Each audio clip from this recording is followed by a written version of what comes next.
はい、今日はお天気がいいのでね、滝のすずらん公園っていうところにね来てます。このふわふわエッグっていうのが大好きでね、何時間でも飛んでられるでしょ、あいちゃんこれ。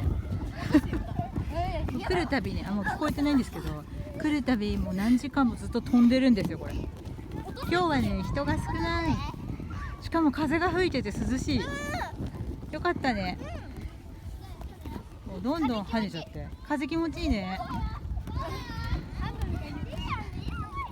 これ2年ぐらい前はコロナの規制かかってて大変だったね、乗るのね。よかったね。